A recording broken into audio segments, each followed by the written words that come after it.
Hello everyone, my name is Catalyst. Welcome back to the channel. I hope you all are doing well, and welcome back to Battlefield Bootcamp. This is episode 2, and today we're going to be talking about the gunsmith and weapon attachments, and what attachments you should prioritize when making your weapon loadouts in Battlefield 6. Now, I know that technically the vote that I put out, yeah, Gunsmith didn't win. That video that you're all voting for is coming, but I wanted to make an audible here because weapon spread and gunplay is a potent topic right now in Battlefield 6, especially with some changes coming at some point in Season 1, so it felt like the right time to make this video. So, make sure that you like the video if you enjoy it, you gotta forgive me, and let's get started. So, 2 asterisks that I need to make before we get into this topic. The first being, I don't know that 100% things are going to stay the way that they are right now. DICE was supposed to introduce spread and bloom changes in the Season 1 update. In fact, I delayed this video to account for those changes, and then Florian came out yesterday and said, LOL JK, they're coming out later in Season 1, so that's nice. The second asterisk is that generally speaking, even with everything that I'm about to tell you, do your own research. Spend time in the firing range and find what feels good to you, because there have been situations where I've been building weapons and I try out a more expensive attachment and my loadout ends up feeling worse than it did before. So please take the time to go into the firing range or find a testing range or a testing portal server rather to try things out. Do not fall into the trap of looking at the bars in the loadout menu and seeing those numbers go up and monkey brain into thinking, oh, that must be a better loadout, because that's not always the case. So in the first episode of Battlefield Bootcamp, I said that you should focus essentially on 3 main weapon attachment areas. You're going to want to focus on your lasers, which would either be your right accessory or your top accessory. I don't have one equipped on this weapon right now. The other 2 attachments that you would want to focus on would be your barrel and your muzzle. These 2 attachment slots right here. And that was a baseline to focus on before you focused on any other weapon attachment. And that's especially if you're good at controlling recoil, which I do happen to be good at controlling recoil. Let's just go into the testing range here. That is me not holding down my mouse at all. And that is me holding down my mouse. So I have a lot of FPS experience, and even though my sight's wobbling all over the place, my spread is going all over the place, I do have at least a decent amount of ability to control recoil. Now, it is also worth mentioning that if you are on controller, you get 30% less recoil as compared to a person that's playing on mouse and keyboard. That's how it's worked since Battlefield 1, I believe. That's the way it's continuing to work now. People always try and argue against me on this. I don't know why. Maybe it's denial. I've got no clue. But controllers get less built-in recoil because it's harder to aim with a joystick than it is a mouse. But all of that is to say that in that initial assessment, I was pretty spot on with focusing on these 3 main weapon attachments. And now I have a little bit of a better understanding as to why that is. So when you're kitting out your weapon, you'll notice that you have 4 main categories with 4 bars here, in addition to some extra information about your weapon in this drop-down menu here. You'll see that you have hip fire, precision, control, and mobility. By now, if you've put in a couple of hours into Battlefield 6, and I apologize for not having everything unlocked at this point. I know I've been a bad YouTuber, content creator, but hey, we've got a job. Surely you would have encountered the spread and bloom in Battlefield 6 right now, and sometimes you'll have noticed that your bullets go all over the place. What affects this? Well, that would be this stat right here, precision. Hip fire is your hip fire. That's pretty self-explanatory. Precision is spread, and bloom control is your recoil control, and your mobility is your movement speed while ADS in addition to probably some other small things. But this right here is the culprit, precision. So you'll notice that for this assault rifle, the B-36, pretty good assault rifle, the precision is in the 29s. This is why SMGs right now are extremely strong in the meta. You take a look at something like the MP5, and I have it kitted out to have over 43 precision as compared to this assault rifle, which has 29. So I'll go into the weapon range. And, you know, even though I'm controlling the recoil here, let's do the longer target. You'll notice that my spread is going all over the place, but if I switch to the SMG, let's just go to the MP5. My spread is significantly decreased to where it's almost like, and it is like, a laser beam. Wow, that is ridiculously strong. That is why SMGs are so strong in the meta right now. They have ridiculously high precision, whereas carbines typically struggle with this. Obviously, you have the M4A1 down at a 32, the M277 down to a 23, and so on and so forth. You typically have lower precision here. Some of these carbines actually do have pretty good precision. The AK-5 in particular is a laser beam, and the precision is Y. So get it into your brain, precision equals spread and bloom. And just to further show kind of how ridiculous that difference in spread is, you go to the M277 or the M277 here, and this is a gun that I hate. Oh, it feels horrible to use, but look at where that spread is going. And I'm standing completely still, by the way.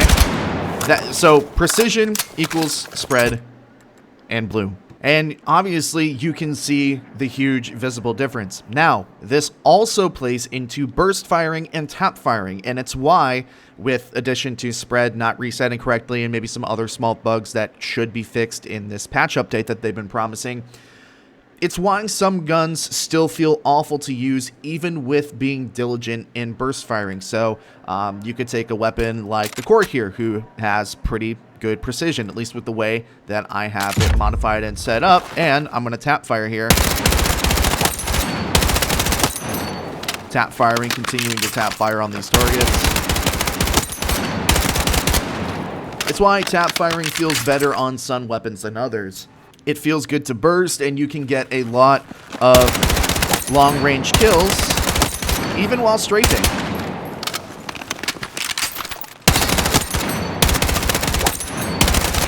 There's no cheats, there's no hacks, there's nothing but understanding this weapon table here.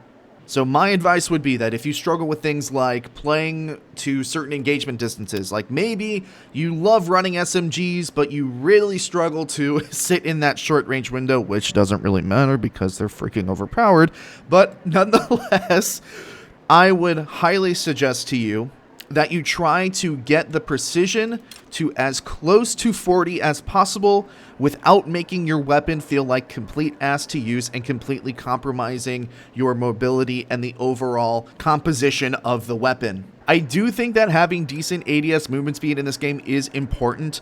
That falls under the mobility tab, but obviously it's nowhere near as important as having your bullets go where you want them to, and Battlefield 6 is much slower as a Battlefield game than most Battlefield games, even though the smaller maps don't always make it feel that way.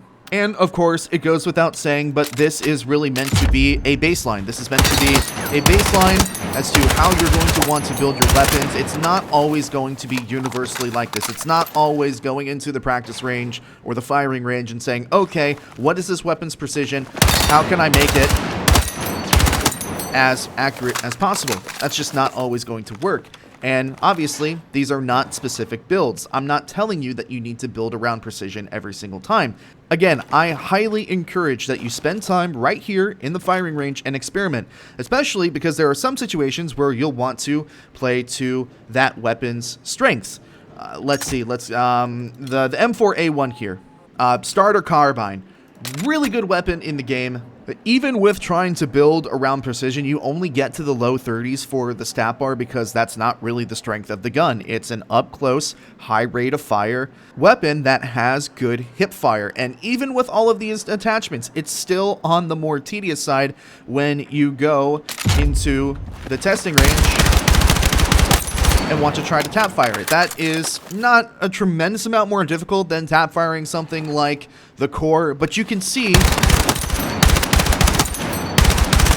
how much more diligent I have to be with the M4 as opposed to the Core that I was using earlier. That doesn't mean that because the precision isn't higher than some of the other weapons in the pool, that the M4 carbine is bad. In fact, I think the M4 carbine is probably one of the top 5 weapons in the game, and you get it immediately.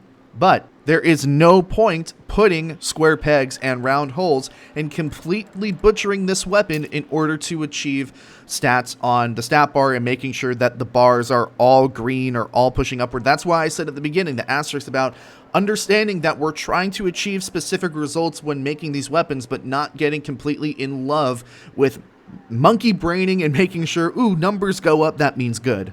Obviously, my M4 build is in the middle of things here. Frankly, I haven't used the M4 carbine too much because I've been unlocking and trying out other weapons.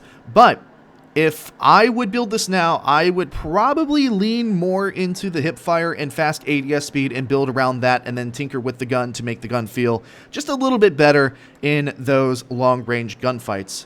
So I suppose if I was going to build things the way that it is now, I would probably keep the converter. Let's see.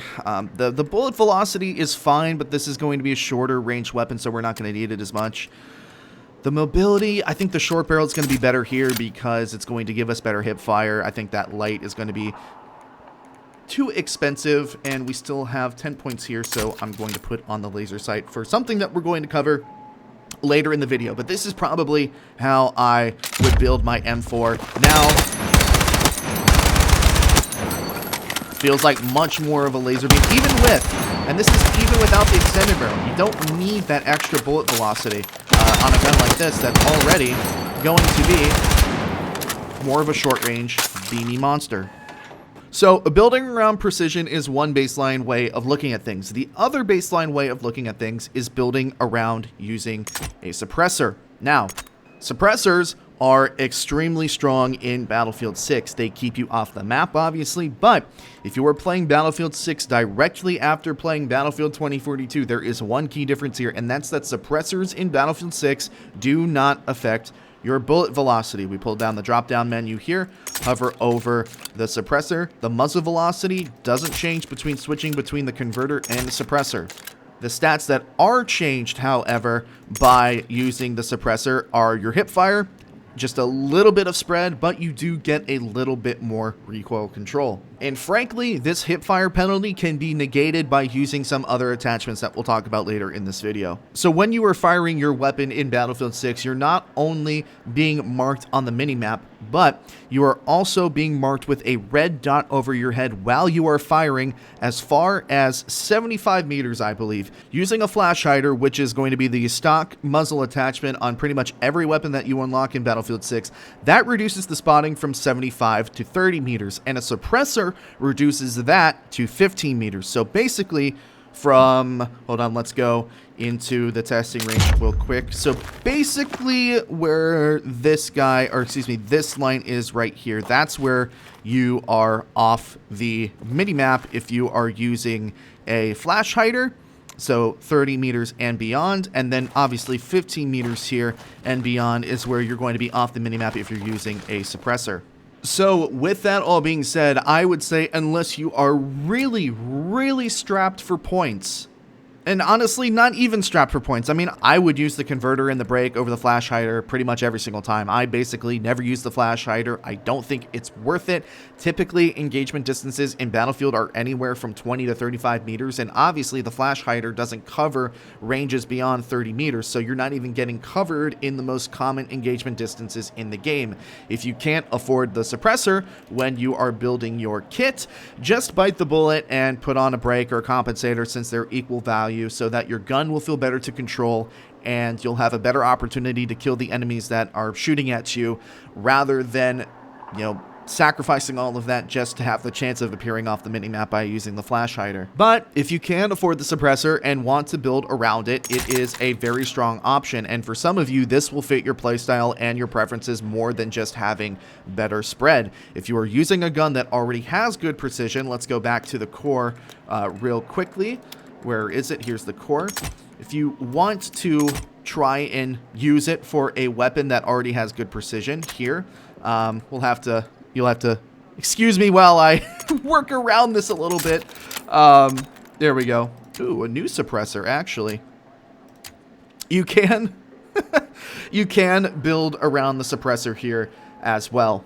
And who knows, you're going to find a weapon with good precision, slap a suppressor on it, and you might find your favorite weapon build in the entire game.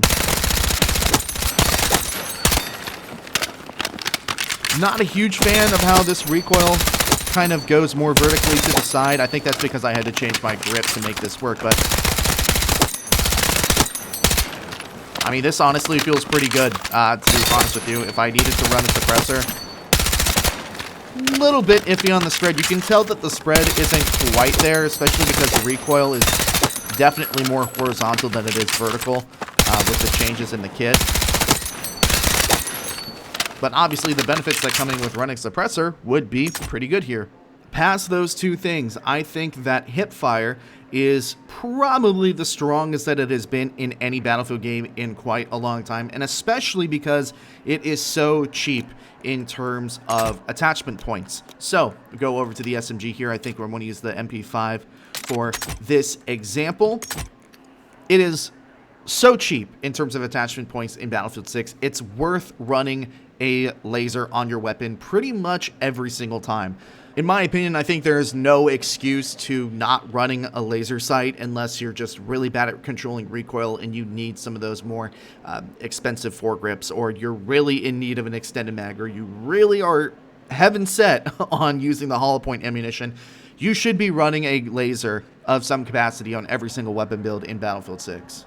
Not only that, but if your weapon has the ability to run a flashlight, like the MP5 has the ability to run a flashlight, you should be doing this as well, because the flashlight in Battlefield 6 also improves your hipfire. So, as you can see, provides minor improvement to hipfire recovery and can blind enemy soldiers except those using thermal optics. Wow, that was a mouthful to get out. Effects only active when light is turned on. It's going to be turned on every single time. I don't know why you would turn it off. Who cares if somebody knows that you're coming around a corner with the flashlight?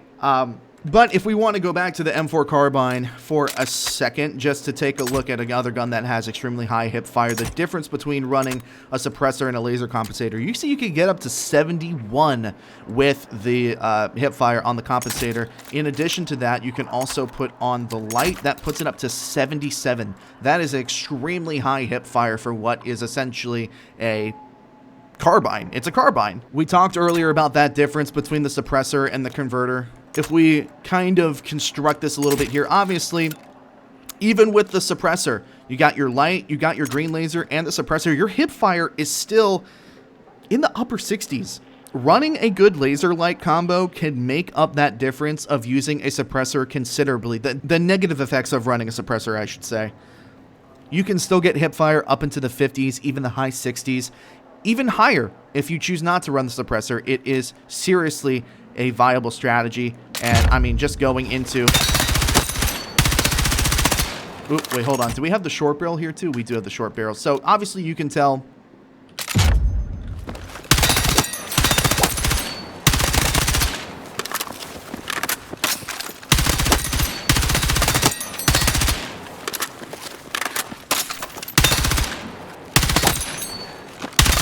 And obviously you still get that good aim down sights, that good feeling recoil. Does feel a little bit more tedious at the longer ranges, but of course we're building for short range here.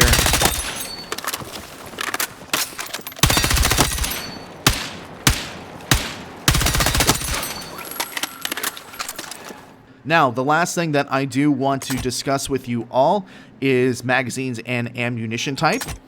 I don't think there is too much for me to add here, but I'm going to do my best. So anyways, when you are looking at extended mags, typically I go by the rule of looking how many more bullets I'm getting and then comparing that to the amount of bullets it takes to kill an enemy, and then comparing that to the cost of the upgrade. So the M4 carbine is a 4-shot kill here. If I have a 4 to 5 shot kill and it's going to cost me, an extra 10 points to get 6 more rounds. That might be worth it, as that is going to get me an extra kill in the magazine. But to go from 36 to 40 for an extra 10 points, which would mean it would be 20 points in total for 10 extra bullets. To me, that's not worth it. But of course, use your discretion on this. Typically, if I'm going to have extra point heres, I'm going to spend that extra points on a fast mag if it's available for that specific weapon.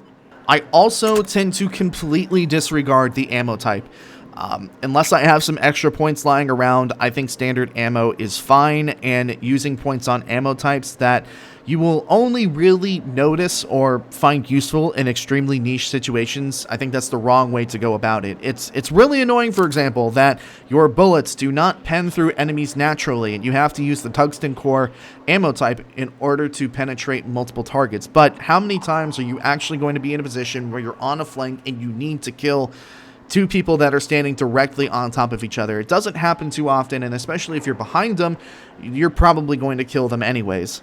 Sure, it's annoying that your bullets don't penetrate bodies, but it's not annoying enough, in my opinion, for you to have to use some of your valuable attachment points on using that ammo type. The lightweight ammo is okay if you have some points left over. I don't really feel that the mobility boost that it provides is all that strong, but it is cheap. The only argument that could be made is for the hollow point ammo here. So if you're using a gun like, let's say, some of the heavier hitting assault rifles like the AK-4D, or even the carbine like the M417, which is a 33 damage shot, I can make the argument of going in and changing this and using the hollow point round. Obviously, the standard ammunition here, the headshot multiplier in Battlefield 6 is extremely low. It's a 1.34. With the hollow point ammo, you get to a 1.5, and that is going to affect guns like this that are high damage, low rate of fire, low magazine capacity weapons, where getting that headshot and getting that extra headshot damage could make the difference. But typically, and generally speaking, across the entirety of the game, this is the only weapon archetype, I should say, that you could really make an argument for using the hollow point rounds. If you were using the hollow point rounds on any other archetype, really, I think you're wasting your time, and I think you're wasting your points. There are simply more efficient ways to build with your different weapon types, and even more so, does it have it on this class? Yeah, or on this weapon. The frangible ammo type, ammunition that delays health regeneration on impact with a target. Don't even bother. Guys, don't even bother. The health regeneration is already extremely slow in Battlefield 6. You'd just be dumping 20 points needlessly into something that's already really slow in this game. So I would avoid the frangible at all costs.